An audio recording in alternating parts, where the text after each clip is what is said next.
Guys, നമ്മുടെ eviction leagues പുറത്ത് വന്നിട്ടുണ്ട്. നമുക്ക് കിട്ടിയ ഇൻഫോർമേഷൻസ് അനുസരിച്ച് ഇന്ന് എവിക്റ്റായി പോകാൻ പോകുന്നത് ജിഷിനും അതേപോലെ തന്നെ അഭിലാഷുമാണ്. Guys, this is unfair, very very unfair. അത്ര ട്വിസ്റ്റുകളാണ് നമ്മുടെ എവിക്ഷനിൽ നടക്കുന്നത്. നമ്മൾ വിചാരിക്കുന്ന പോലെ ഒന്നുമല്ല ബിഗ് ബോസ് ചെയ്യുന്നത്. ഇതൊക്കെ ശരിക്കും വോട്ടിങ്ങിൽ തന്നെയാണ് ഔട്ടാക്കുന്നതെന്ന് ഭയങ്കര സംശയമാണ്. കാരണം ബിഗ് ബോസിൻ്റെതായ ഒരു ഗെയിമാണ് കളിക്കുന്നത്. ജിഷിനൊക്കെ ഔട്ടായി പോകേണ്ട എന്ത് കാര്യത്തിന്? പുള്ളിക്കാരൻ അവിടെ കണ്ടന്റൊക്കെ കൊടുക്കുന്നുണ്ടായിരുന്നു.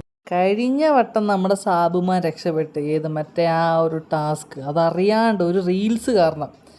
ഈ വട്ടം വീണ്ടും എനിക്കിതറിയാൻ മേല സാബുമാൻ ഇത് എങ്ങനെയാണ് വീണ്ടും സേവ് ആവുന്നതെന്ന്. എത്ര കണ്ടസ്റ്റൻസ് ഉണ്ടായിരുന്നു ഡിസേർവിങ് ആയിട്ടുള്ള പുറത്ത് പോകാൻ വേണ്ടിയിട്ട്. പക്ഷേ വീണ്ടും ട്വിസ്റ്റോടെ ട്വിസ്റ്റ്. ഞാൻ ഓർത്ത ഒന്നെങ്കിൽ ആര്യൻ, അല്ലെങ്കിൽ ആദില, അതും അല്ലെങ്കിൽ നമ്മുടെ സാബുമാൻ.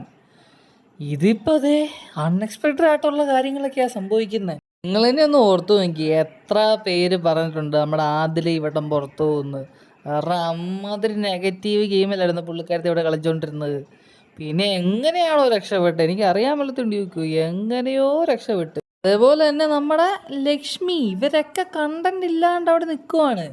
പിന്നെ എങ്ങനെയാ ഇത്രയും അൺഫെയർ ആയിട്ടുള്ള എവിക്ഷൻ നടക്കുന്നത് എനിക്കറിയാൻ മേലാത്ത. ഇങ്ങനെ തന്നെയാ ഈ എവിക്ഷൻ നടക്കുന്നതെങ്കിൽ സത്യം പറഞ്ഞാൽ വോട്ടിങ് കളയുന്ന ഏറ്റവും നല്ലത്. കാരണം ബിഗ് ബോസ് തന്നെ തീരുമാനിച്ച് ഒരാളെ അങ്ങ് പുറത്ത് വിടട്ടെ. വെറുതെ എന്തിനാ വോട്ടിങ് കൊടുക്കുന്നത്? കാരണം വോട്ട് ചെയ്യുന്നവരൊന്നും അല്ല പുറത്തു പോകുന്നത് എനിക്ക് തോന്നുന്നത്. എൻ്റെ ഒരു ഒപ്പീനിയനാണ് കേട്ടോ. നിങ്ങൾക്ക് നിങ്ങളുടേതായ ഒപ്പീനിയൻ കമൻറ്റിൽ അറിയിക്കാം. എന്തായാലും നമുക്ക് കണ്ടറിയാം. നമുക്ക് കിട്ടിയ ഇൻഫോർമേഷൻസ് ആണിത്. ഇന്ന് പുറത്ത് പോകുമോ ഇല്ലയോ നമുക്ക് കണ്ടറിയാം.